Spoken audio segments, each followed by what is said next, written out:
أعوذ بالله من الشيطان الرجيم بسم الله الرحمن الرحيم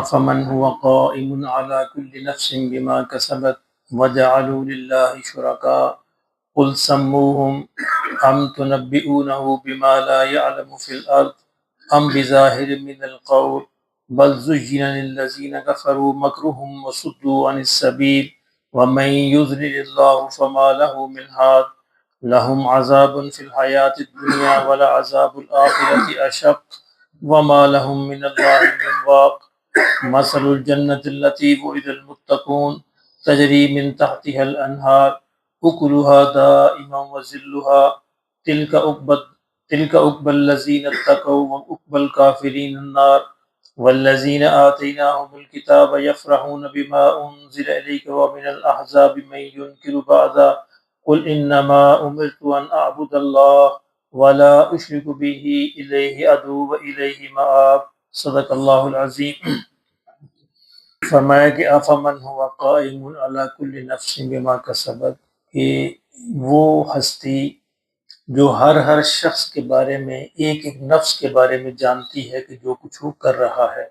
ایک طرف وہ ہستی ہے اور ایک طرف وہ شریک ہے جو کچھ بھی نہیں جانتے، تو کیا یہ دونوں برابر ہو سکتے ہیں؟ مطلب یہ ہے کہ ایک طرف وہ ہستی ہے جو ہر شخص کے بارے میں ہر بات کو جانتی ہے، اندھیرے میں کرے، روشنی میں کرے، دن میں کرے، رات میں کرے، دل میں کرے، ظاہر کر کے کرے۔ ایک طرف وہ ہستی ہے اور ایک طرف یہ شریک ہیں جو انہوں نے بنا لیے ہیں، کہ یہ دونوں برابر ہو سکتے ہیں؟ کبھی بھی نہیں۔ وَجَعَلُوا لِلَّهِ شُرَكَاءَ، انہوں نے اس طرح کے شریک ٹھہرا لیے ہیں۔ کل آپ ان سے فرما دیجئے سموہم، ذرا ان کے نام تو مجھے بتا دو۔ تین یعنی پاسبلٹیز ہو سکتی ہیں شریک بنانے کی۔ ایک پاسبلٹی تو یہ ہے کہ اللہ نے کہا ہے کہ میرے شریک ہیں، یعنی اللہ نے کہہ دیا ہے کہ میرے شریک، کسی نے آ کر خبر دی ہے مشرکین کو کہ اللہ کہتا ہے کہ میرے شریک بھی ہے، تو اللہ کہتا ہے اگر یہ چیز ہے تو اس صورت میں ذرا ان کے نام تو بتاؤ کہ جن کو میں نے کہا کہ ان کو میں نے اتھارٹی دی ہے، ذرا کل سموہم، ذرا مجھے ان کے نام تو بتا دو۔ اور دوسری پاسبلٹی یہ ہے کہ نہیں، اللہ نے تو نہیں کہا اور بلکہ اللہ کو بھی نہیں پتا، یہ بتا رہے ہیں اللہ کو، تو اللہ کے فرماتے ام تنبئونہ بما لا یعلم فی الارض، کہ اللہ کو بھی خبر نہیں اس بات کی کہ اس کی زمین میں کیا ہو رہا ہے۔ یعنی ایک پاسبلٹی تو یہ تھی کہ اللہ خود بتا دے کہ میرے یہ شریک ہیں، تو یہ بھی نہیں ہے۔ اور دوسری پاسبلٹی یہ تھی کہ انہوں نے اللہ کو بتا دیا کہ یا اللہ یہ تمہارے شریک ہیں، تو اللہ کہتا ہے کیسی عجیب بات ہے کہ زمین میری ہے، اختیار میرا ہے، سلطنت میری ہے اور مجھے اس کے بارے میں نہیں پتا۔ اور تیسری بات پھر کہتے یہ ہے کہ ام بظاہر من القول، یا پھر انہوں نے ویسے باتیں گھڑ لی ہیں۔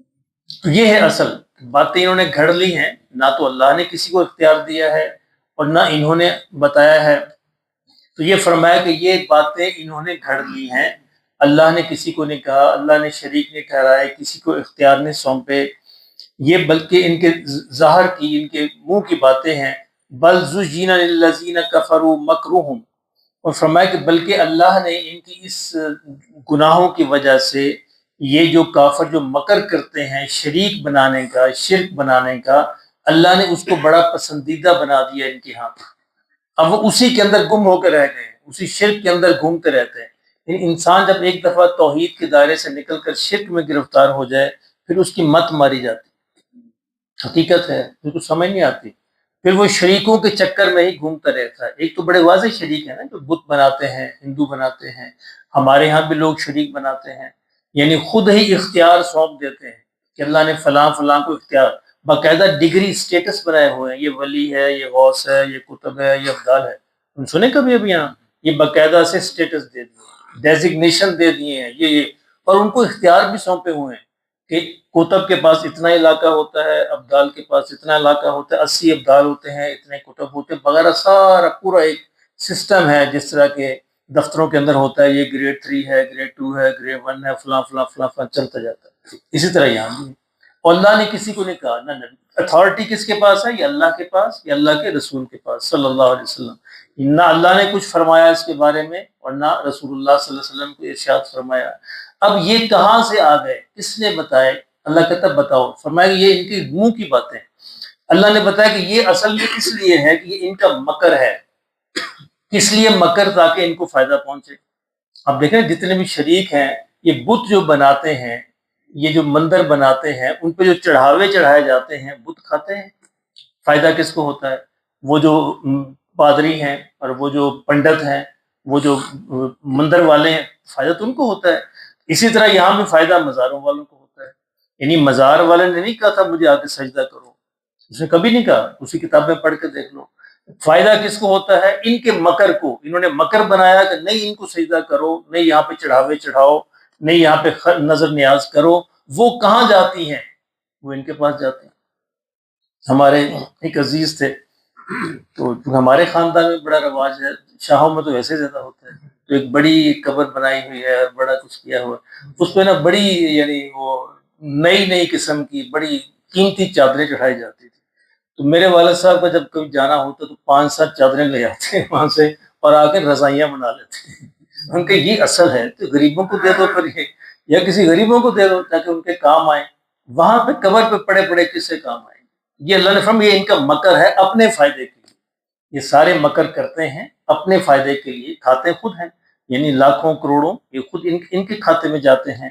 فرمایا وَمَن وَصُدُّوا عَنِ السَّبِيلِ، اور لوگوں کو سیدھے راستے سے روکتے ہیں. اور یہ ان کو بھی روک دیا گیا ہے. ان کی مت اللہ نے مار دی، عقل مار دی ہے، اور اللہ نے پھر ان کو سیدھے راستے سے روک دیا ہے. وَمَن يُضْلِلِ اللَّهُ فَمَا لَهُ مِنْ هَادٍ، فرمایا اللہ پھر اس طرح کے جرموں کے بدلے میں جس کو گمراہ کر دے اس کو پھر ہدایت دینے والا کوئی. وہ ساری عمر اسی چکر میں گھومتا رہتا ہے، پھر اس کو ہدایت نہیں ملتی، کیونکہ اس کے دل پر مہر لگ جاتی ہے. اس کو سمجھ ہی نہیں آتی کہ شرک اور توحید کی حقیقت کیا ہے. اسی چکر میں پڑا رہتا ہے. اللہ ہمارے حال پہ رحم فرمائے.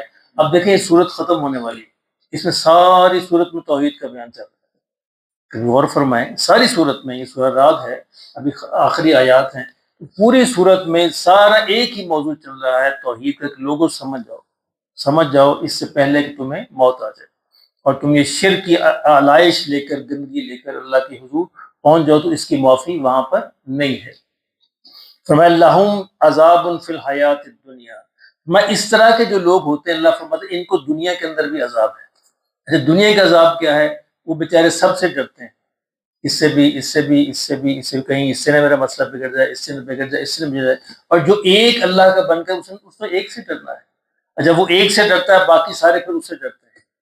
میں ان کے لیے دنیا کا عذاب یہ ہے کہ دنیا کے اندر بھی ہم نے ان کو عذاب کے اندر گرفتار کر رکھا ہے. ولا عذاب الآخرۃ اشق، میں آخرت کا عذاب تو اس سے زیادہ سخت ہوگا، تو بہت زیادہ سخت ہوگا.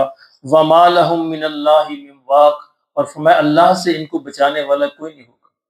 اللہ نے بار بار بار بار بار بار پورے قرآن میں، یعنی یہ صورت تو خاص ہے ہی توحید میں، باقی بھی ہر صورت کے اندر ہر دوسرے تیسرے رکوع میں آپ کو یہ بات ملے گی، ہر دوسری لائن میں بات ملے گی توحید کے بارے میں. فرمایا یہ جنہوں نے نہ مانا پھر اس کو، اپنے راستے کو ٹھیک نہ کیا، وما لهم من اللہ من واق، پھر ان کو اللہ سے بچانے والا کوئی نہیں ہوگا. مثل الجنت التي وعد المتقون، فرمایا کہ جو جنت جس کا وعدہ ہم نے اللہ سے ڈرنے والوں کے لیے کیا ہے، اللہ سے ڈرنے والے جو لوگ ہیں، جو سیدھے راستے پر قائم رہتے ہیں، جو اس کے ساتھ کہیں شریک نہیں ٹھہراتے، فرمایا ان کے ساتھ جو ہم نے جنت کا وعدہ کیا اس کی مثال ایسی ہے، تجری من تحتها الانہار، کہ جس کے نیچے نہریں بہتی ہیں، اکلوها دائم، اور اس کے پھل ہمیشہ ہمیشہ قائم رہیں گے. اس کے جو پھل ہیں وہ دائمی ہیں، ہمیشہ قائم رہیں گے. وَظِلُّهَا، اور اس کے درختوں کا سایہ بھی ہمیشہ ہمیشہ کے لیے ہوگا. ایسا نہیں ہوگا کم ہو جائے گا، کم گھٹ جائے گا، کبھی ہوگا کبھی نہیں ہوگا، نہیں، ہمیشہ ہوگا. تِلْكَ عُقْبَى الَّذِينَ اتَّقَوْا، میں یہ ہے انجام ان کا جو تقوی اختیار کریں گے، اللہ سے ڈر کر زندگی بسر کریں گے، اللہ کے بن کر زندگی بسر کریں گے. وَعُقْبَى الْكَافِرِينَ النَّارُ، اور کافروں کا ٹھکانہ جو ہے فرمایا وہ جہنم ہے، آگ ہے، دوزخ ہے. والذین آتیناہم الکتاب، فرمایا جن کو ہم نے کتاب دی تھی، یعنی تورات، زبور، انجیل، آپ سے پہلے جن کو ہم نے کتاب دی تھی، یفرحون بما انزل الیک الیک، فرمایا ان میں سے کچھ ایسے بھی ہیں جو آپ پر جو اللہ نازل کرتا ہے اس پہ خوش ہوتے ہیں، یعنی اس پر ایمان لے آتے ہیں. جس سے یہودیوں میں عبداللہ ابن سلام رضی اللہ تعالیٰ عنہ تھے، جو ایمان لے، بہت بڑے عالم تھے یہودیوں کے، اللہ نے ان کو توفیق دی، ایمان لے آئے. نصارہ کے اندر نجاشی اور اس کے پورا جو درباری تھے ایمان لے آئے. فرمایا یہ لوگ ہیں، ان کے اندر ایک گروہ ایسا بھی ہے جو اس قرآن کے نازل ہونے سے خوش ہوتا ہے، وَمِنَ الْأَحْزَابِ مَن يُنْكِرُ بَعْضًا، اور ان میں سے کچھ گروہ ایسے بھی ہیں جو اس کے منکر ہو جاتے ہیں۔ فرمایا یہ منکر ہو ایمان لائیں، آپ کو اس سے کوئی غرض نہیں، آپ ان کو فرما دیجئے، کل آپ ان کو فرما دیجئے انما امرت ان اعبد اللہ، مجھے تو یہ حکم ہے کہ میں ایک ہی اللہ کی عبادت کروں، ایک ہی اللہ کا بن کر رہوں، ولا اشرک بھی، اور اس کے ساتھ کسی کو شریک نہ ٹھہراؤں، الیہ ادعو، اور میں اسی کی طرف بلاتا ہوں، والیہ مآب، اور مجھے اسی کی طرف لوٹ کے جانا ہے، اور جب مجھے اسی کی طرف لوٹ کے جانا ہے تو پھر مجھے اسی کو حساب دینا ہے، اور جب مجھے اسی کو حساب دینا ہے تو پھر اس کا حل یہی ہے کہ مجھے دنیا میں اس کا بن کے رہنا ہے۔ اللہ پاک ہمیں سب نصیب فرما دے۔ اب انشاءاللہ بس چند آخری آیتیں ہیں جو ہم اگلی دفعہ پڑھیں گے۔ پوری سورہ ختم ہو گئی، اور پوری سورت کے اندر آپ نے نوٹ کیا کہ سوائے توحید کے یا آخرت کے اور کوئی بات اللہ نے بیان نہیں فرمائی۔ اللہ ہمیں عمل کی توفیق عطا فرمائے۔